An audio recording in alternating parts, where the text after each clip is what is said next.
Senator, busy day for you. All right, what do you want to hear from Mark Zuckerberg? Well, first and foremost, what is Facebook going to do in the future to protect users' data? And secondly, what steps will they take proactively to stop the kind of harmful conduct that we've seen in some of these circumstances, instead of having to wait until weeks or months or years later and then have to come back like he is today and explain it and apologize for it. All right, he said he's sorry. This is like an apology tour is how it's coming across. What specifically, they've said that they've taken some steps. What specifically more do you want to see them do, and what else can they do, and does Congress have to play a role in that? Well, the question on whether Congress plays a role is, yet to be determined. I do think we want to find out how pervasive the problem is. Obviously it started at 300,000 users and now it's ballooned up to 87 million. And so are there other firms or businesses out there who had access to this data, may have misused it in the same way that Cambridge Analytica did? And so that's, another sort of, I think, part of this discussion, which we will get into with him today and then later with some of these other firms. But, I think they are taking steps. They are with these particular type of agreements. They've suspended those. They suspended another one over the weekend. And so I think they're proactively taking steps that hopefully will address this issue on some level. But the question of whether or not we need regulation or legislation down the road is something I think we'll have to determine down the road. Senator, we're about 6+ months out from midterm elections. Should Americans feel safe that Facebook is not going to make these same mistakes again?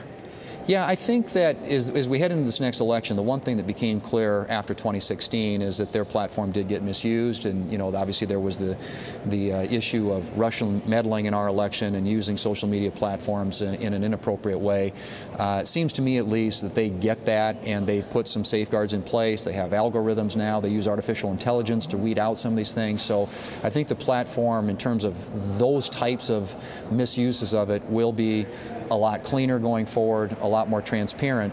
But that's the one thing I think more than anything else the American people want to see. It's obviously what we want to see is more transparency, more accountability, and clarity when it comes to what people are signing up for. What are they consenting to when they sign these user agreements in terms of how their data may or may not be used? I want to talk about consent in particular, particularly inform and consent, because I know it might be a bit early now to talk about regulation, but a lot of the sources that I'm talking to, Senator, suggest that the European roadmap in terms of what they've implemented might be some type of basis for how to regulate this. Is the FTC going to have to take the lead? Is the FCC going to have to take the lead?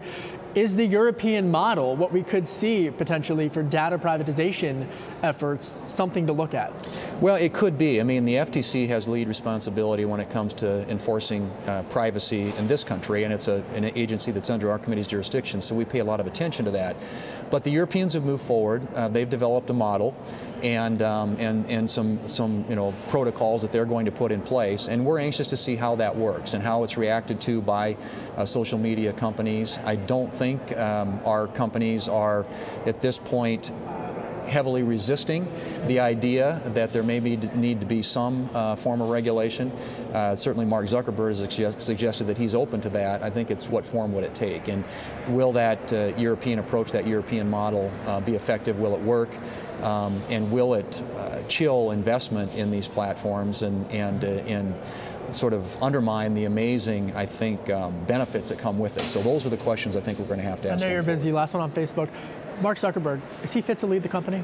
Well, I think he's the face of the company. He's certainly comfortable with that. It seems up until at least this point, his shareholders, his users, and everybody else is comfortable with that as well. And I think a lot of it will depend today on how he performs. And I think he's got an opportunity to restore the trust of the American people today, and he knows that. That's why he's getting out in front and on this issue and taking it head on, which I think he has to. And I think if he does well, performs well today, it might answer some of those questions. Mr. Chairman, there's a report out in Politico about your potential future leadership ambitions. Care to comment on it?